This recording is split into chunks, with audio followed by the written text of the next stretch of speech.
Good morning and welcome to Port St. Lucie. This is Professor Trefero for Lesson 9 of Chinese History Overview. And last time we examined the rise and fall of the Qing dynasty, the last dynasty of China, or unless you want to include the CCP as a dynasty, or the Republican period. But today in Lesson 9 we're going to look at the Republican period, which immediately arose after the fall of the Qing dynasty. The Qing dynasty had several problems that it could not solve. It had the opium trade of Great Britain. It had intervention by colonialists from several European countries, and it had several corrupt individuals within the government. Two rebellions, one the Taiping Rebellion, then the Boxer Rebellion, and that was more than the camel's back could hold. By 1911, the country was bankrupt both economically and emotionally. So, what took its place? Well, fortunately for China, there was a young man, Sun Yat-sen, who rose to power and tried to make China a democracy, but that had almost no chance of working, as they had over 3,000 years of tradition of not being a democracy. They need a strong leader. I mean, a dictatorial leader, or a dictatorial oligarchy. And there was something that fit the bill for that. It was to come in 1924 with the formulation of the Chinese Communist Party.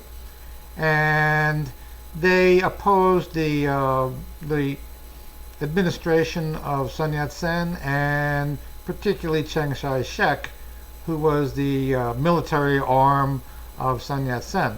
The KMT had very great advantages at the beginning of the Republican period from 1911 to approximately 1937.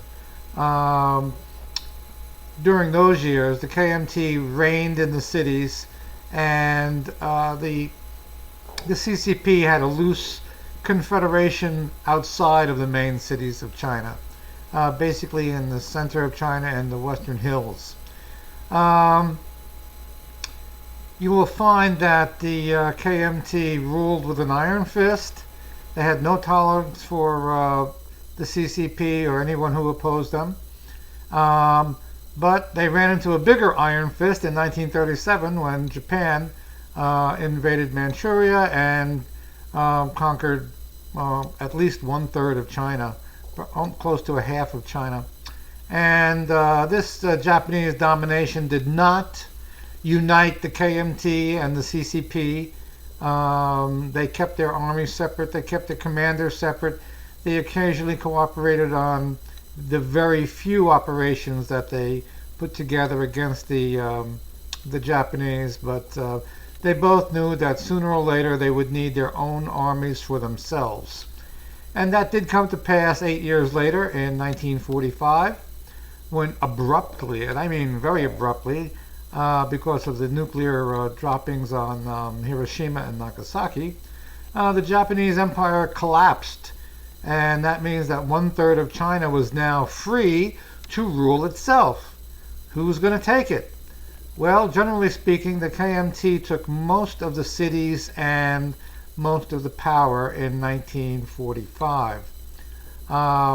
But the CCP and the Long March that followed, they maintained their independence from the KMT and eventually set up a system that defeated the KMT, because the KMT was only powerful in the cities. There are many hundreds of square miles, thousands of square miles between the major cities of China. And these were the areas that the CCP concentrated on and were successful in building up a great deal of support. Because the policies of the KMT and Chiang Kai-shek were to give the cities all the power and give the people, the rich people in the cities, all the power. They weren't really designed for the farmer and the average Chinese citizen outside of the cities. And the people outside the cities weren't stupid. They realized that the KMT was making policies beneficial to city people and not to countryside people. So they naturally gravitated towards the CCP. As the tide of the Chinese Civil War between 1945 and 1949 gradually came to favor the CCP, the KMT began to retreat from one city to the next and tried to make the next city the capital and the next city the capital. And by 1949, they were practically pushed out of the country by the CCP, who was ready to enter Beijing and take complete control of mainland China. So the KMT went to Taiwan and they killed the leading 10,000 citizens and took over Taiwan, which is a pretty well kept secret, but not that well kept. The KMT didn't peacefully take power in Taiwan. They killed the 10,000 leaders who were the Taiwanese leaders of Taiwan. But you very seldom hear anything about that in the West. And even the CCP doesn't make a very big deal of it. I don't know why. It's great propaganda for them, but they don't do it. In any event, the KMT established power in Taiwan and moved their, stolen goods from the mainland. All the antiques and collectibles, were taken into Taiwan. And the CCP took over power in Beijing under Mao Zedong.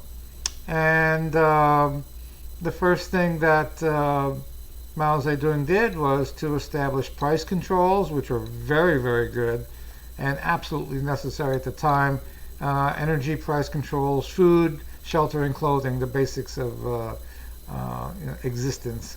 So we'll get into that aspect of Chinese history in our next lesson, which will be the end of the Republican period, which we're discussing now, and the beginning of the first